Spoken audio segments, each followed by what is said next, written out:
President Biden will sign 3 executive orders this evening aimed at modernizing the U.S. immigration system.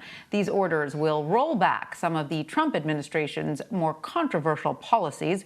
Mr. Biden will create a task force to locate migrant families separated under the former president.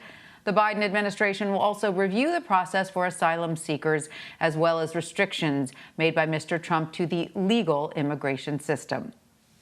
The president sat down last night with Republicans who claim the $1.9 trillion relief plan that he wants is too big. As CBS News senior White House correspondent Weijia Jiang reports, Democrats plan to move ahead on getting that help to the American people with or without GOP support. It was a very good exchange of views. Maine Senator Susan Collins described the meeting as frank and useful, but acknowledged it did not produce results. I wouldn't say that we came together on a package tonight. No one expected that in a 2-hour meeting. The group of GOP senators outlined their package that would only offer about 1/3 of the aid President Biden wants to pass. Like Mr. Biden's plan, the Republican proposal includes $160 billion to ramp up vaccinations and testing. But the two sides are far apart on unemployment insurance. The White House wants $400 a week through September. Republicans want $300 a week through June. Stimulus checks, $1,400 versus $1,000, and school reopening funds, $170 billion versus $20 billion.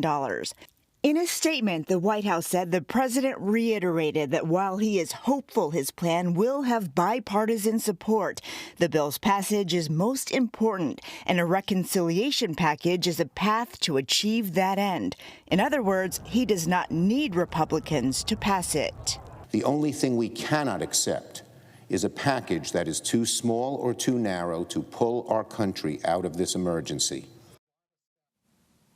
I want to bring in Zeke Miller in Washington now. He's a CBSN political contributor and White House reporter for the Associated Press. Hi, Zeke. Great to see you.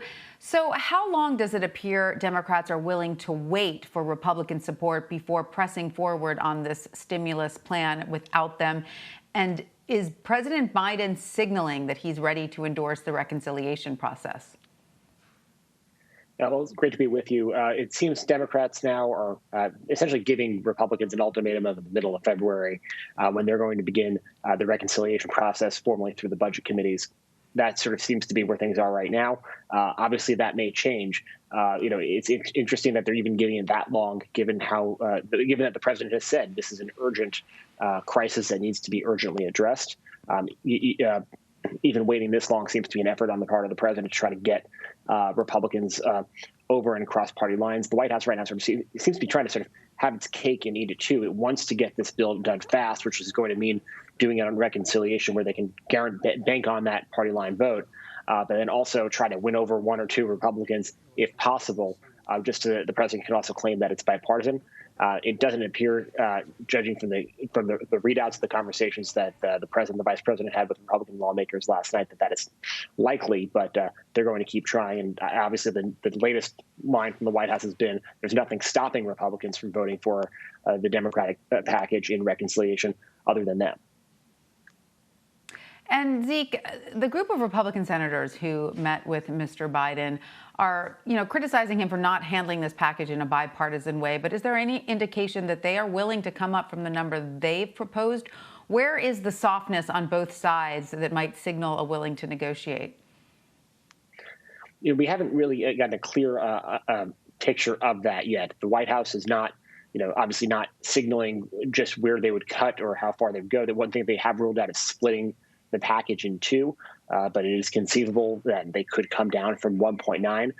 But there's a long way between 1.9 and roughly 600 billion. And even meeting in the middle at a trillion and change is not going to be enough for the president, who said this is a large problem that requires a massive government response. He was just recently inaugurated.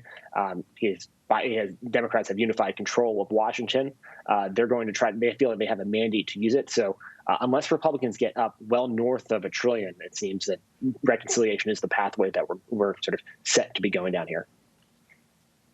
Right, which is, of course, has its own complications, which we will talk about, I'm sure, much more in the near future. But I want to pivot to the strategy now that House Democrats plan to use in the impeachment trial. We're getting a few more details about this, as well as former President Trump's legal team's response. What can you tell us? Well, the House impeachment managers are alleging that the president essentially loaded a cannon that his supporters then set off as they stormed the Capitol and carried out that violent and deadly insurrection on January 6th. The president's attorneys, in their brief counterfiling to that earlier today, suggested that the president's speech regarding the election was protected by the First Amendment, and that he wasn't, even if that was potentially inciting his supporters to go to the Capitol, he should still be protected by the First Amendment. There, it's going to be a very interesting. And also, it's notable that his lawyers are continuing to sort of leave open the door to repeating the president's baseless and unfounded claims of election fraud that is the former president's own government and own administration ruled out. That will be very interesting to see how a very interesting tactic to see play out on the Senate floor. It seems likely that we're heading toward an acquittal here, but that sort of tact by the part of the president's attorneys could potentially peel off some more Republicans to try to vote to convict the president. Absolutely. All right. Well, Zeke Miller, thank you so much for joining us. We appreciate it. Thanks for having me.